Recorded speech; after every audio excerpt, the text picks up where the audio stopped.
PC player. I am the PS3 player. The game is FIFA 09, that's for sure. So what we're gonna do is play 2 games, one on the PC, one on the PS3. The loser has to walk or to run a whole round without his trousers in his undies. That's it. Jonas, the bet is on. I think I will win on the PC 10 or 11 to against 1 or 2. I'm not in the mood to run some rounds in my underwears, but we will see. I'm here with Paul Hossack from EA Sports in Vancouver, Canada, the guy who produced the previous 8 FIFA iterations as far as I can tell. Well, FIFA 09 on the PC is, yeah, you're right, it's my 8th FIFA I've worked on, from handhelds to mobile phone to obviously the PC and some other consoles in the past. Tell us about the production process, more or less. You ship FIFA 08, then what? So that's a good question. So 09's coming up. So what's been the process to get 09 to the stage we're at, where we're only a couple months from launch? In this case, we actually started thinking about what we wanted to do last kind of spring, last May. I started thinking about what we're going to do in 09 as we were finishing up 08. And that falls into a lot of categories of just kind of trying to be creative and figure stuff out, reading forums and listening to what the community members are saying, or talking to gamers themselves, reading the reviews, etc., and looking at other games. It gives you a lot of ideas. You play the game a lot. But basically, by last September, October, I had my team. The team was ramped up. So before then, I was just coming up with some crazy ideas on my own, and some of the other producers were doing the same thing. But now, when you got to that point in last September, October, we really had a team. And then once you get the team in there, there's basically 3 phases to producing a game. So the first is we call pre-production, which is the creative space. It's that phase you're coming up with all the ideas, you prototype ones you think have promise to see if they're really going to be fun, give it a little test, and basically you're figuring out what you're going to make. Second phase is production. So in production, you've already figured out what you're going to do, so it's time to do it.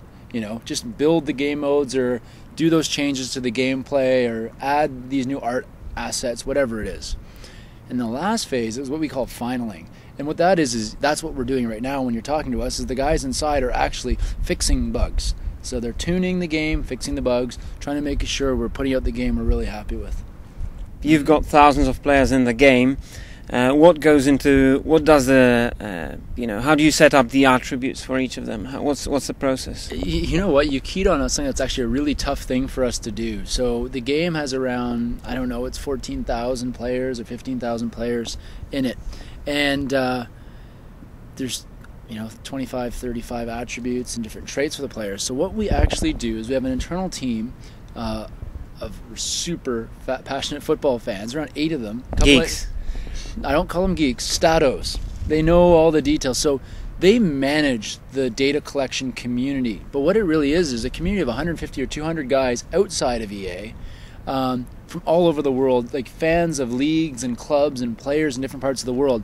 And we work with them, and they are this kind of external community to EA. They give us this data, and they fill in what they think the right ratings are.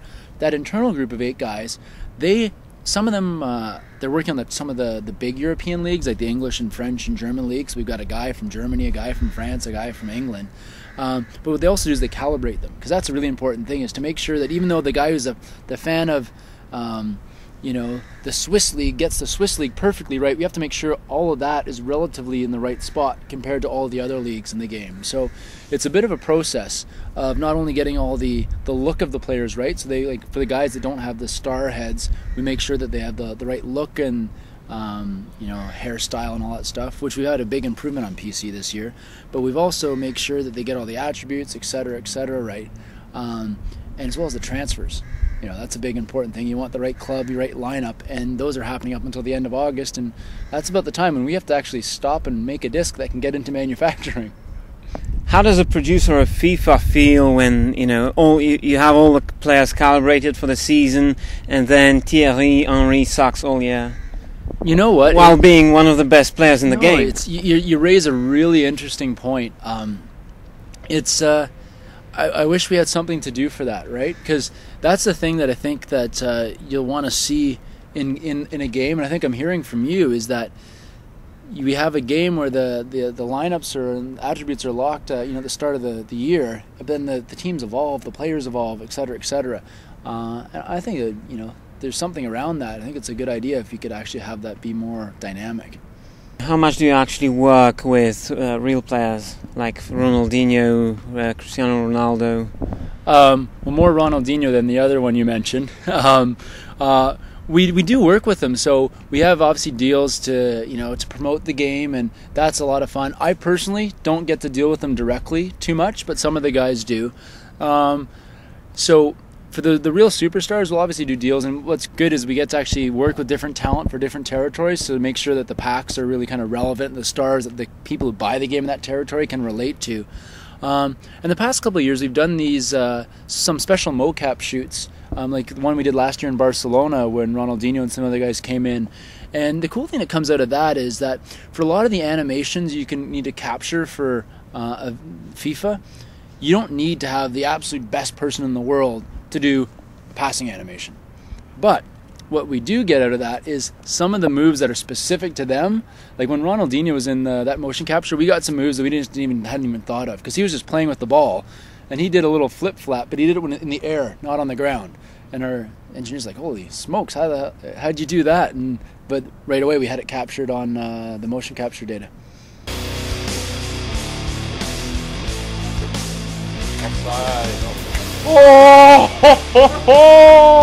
Oh, yellow card. No!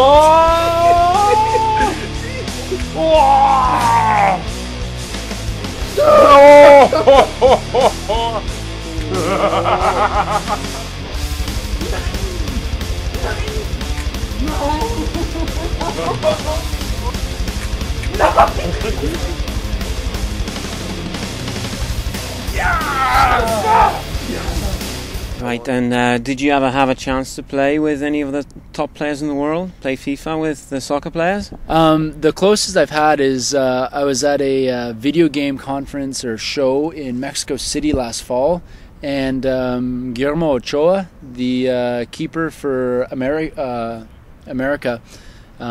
was there. He's one of our pack talents. So we had a match, happened to be on the 360 version of the game, which wasn't the game I was working on, so I was a little nervous because he plays every day, but I beat him.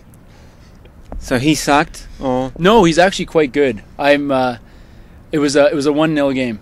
I can hold the defense, even though he was playing the stronger of the two of us, but he couldn't break through my back four, and I got a nice counterattack. When working on future FIFA titles, do you actually work with coaches on the tactics, strategies to make sure that the game actually plays from the strategic side the way it plays on television?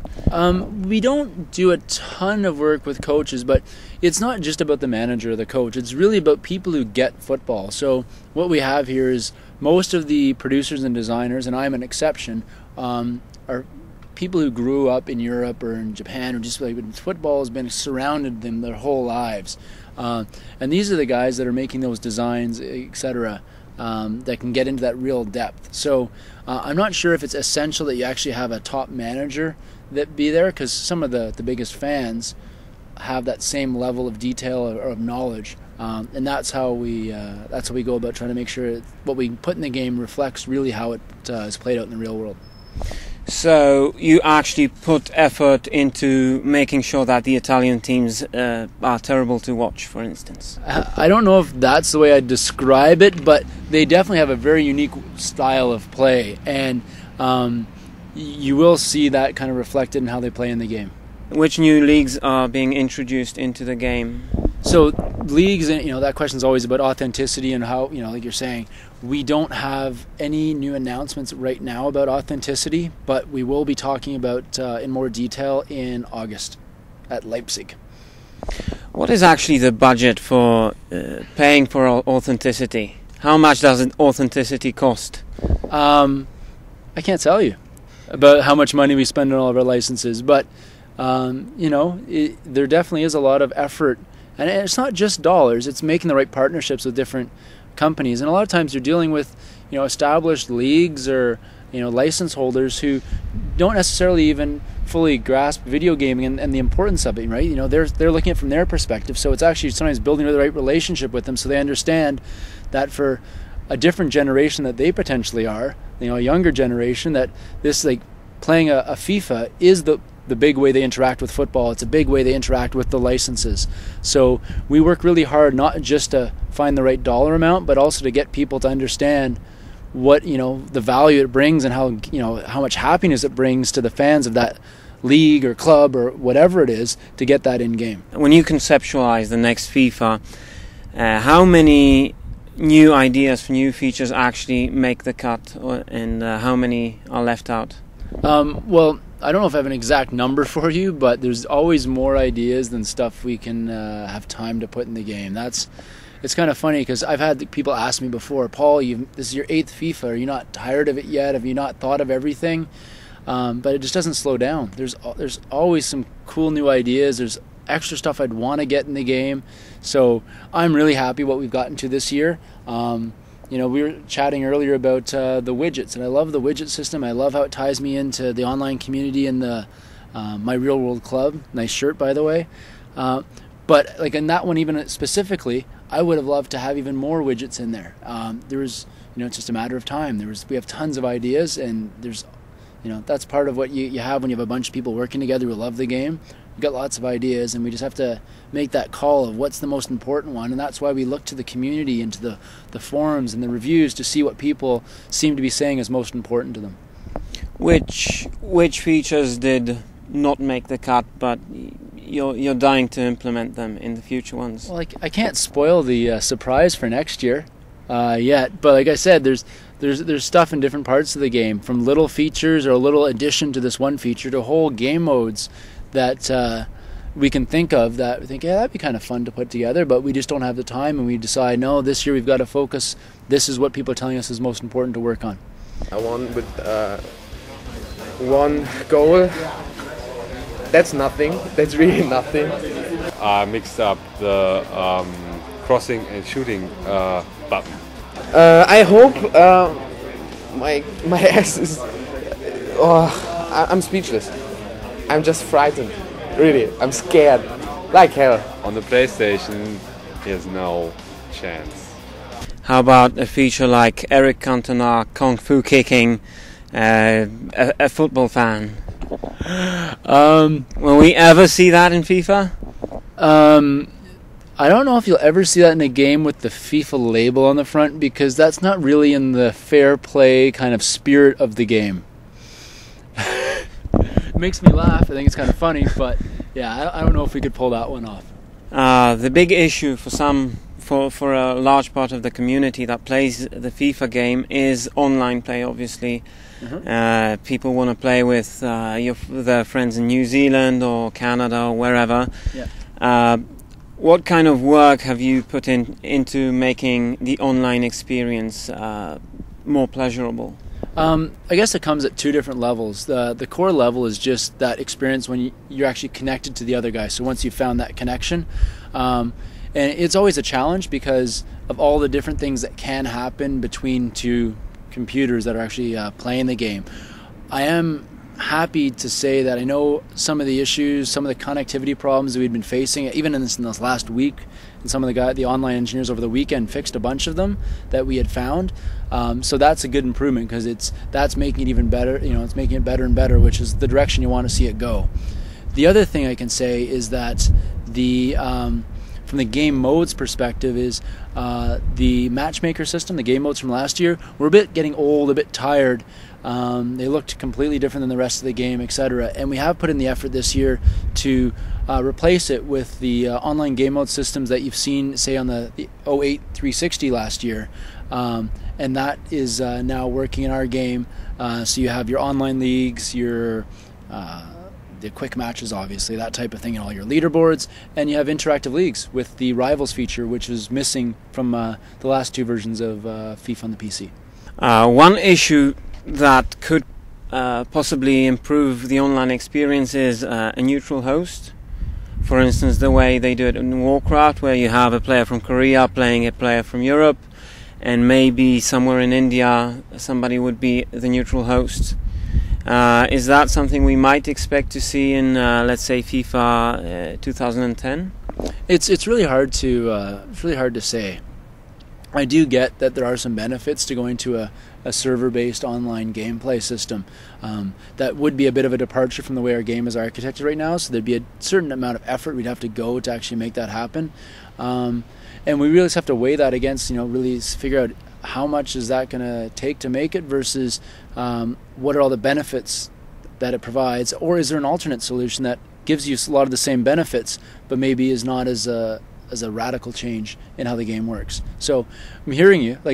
I've heard this feedback a little bit more and more in the last couple of months even. But it's again one of those questions that's hard to answer or make any commitment to at this point. What about a mode for spectators? For instance, there are people that would like to watch the top players. Right now you can't really get inside a match that two other people play, and you can't watch it. Can we expect this? So if you're thinking from going over the internet point of view, again, that falls into a server-based kind of gameplay architecture question. So at that level, that we'd have to wait to see if we ever make a decision to go to a server-based gameplay. What you can do from the LAN side is when we have 8-player LAN on the PC, you can actually go into the game as one of the players and put your controllers to the middle. So by that token, you can actually kind of watch what's going on if you're on the same LAN. In competitions, people play Barcelona versus Barcelona all the time. Yep. For spectators, this could get confusing. Do you have any plans of changing it, solving the fact that players that want to win tournaments will always try to pick the best team in the game? So there's a couple things there. So when it comes to online rank points, some people have brought up the suggestion of changing and giving more points for someone to win with a lesser skilled team. We haven't made a change to that front because it's not that we disagree with it, but it's going to take a long time to actually get it right, because what we right now is we have a current equilibrium or balance which says pick the absolute highest ranked team in the game, and there's always going to be one of the teams that's the highest ranked team in the game. With the new system, you could see it, if it wasn't done right, people could be flocking to a 3.5-star team because that's the most points for the, there's a new balance point there. So I think that's going to be something that's a little tough to get to. Not that we won't eventually get to it, but that's the challenge we face in trying to get that one right. The other question is about the fact that you have, say, Barca gets logged as the best team that we thought that it was going to be at the start of the season. As the season progresses, they're not that same team anymore. And I think there's something there as well that sounds interesting to look into about making the game feel a little bit more dynamic than it currently is. Yeah, this point system, value system would solve the issue of online play and ranking, but let's say in competitions like the World Cyber Games, which is a major competition worldwide each year and televised as well, people will still play Barcelona versus Barcelona. Is any solution taken into account for that? I'm open to ideas from the community. I don't have an answer for you guys right now. If there is, at whatever time, if there is a best team in the game and the only rating of what the result is which team wins, unless the tournament itself puts in rules about which team can be selected by which player, have some kind of drafts or lottery type of system, if I was in those gamers' shoes, I'd be picking the best team I was allowed to pick. So, if there's stuff that you guys want us to look at from a game team side, definitely tell us if you guys have some ideas. We can always look at that.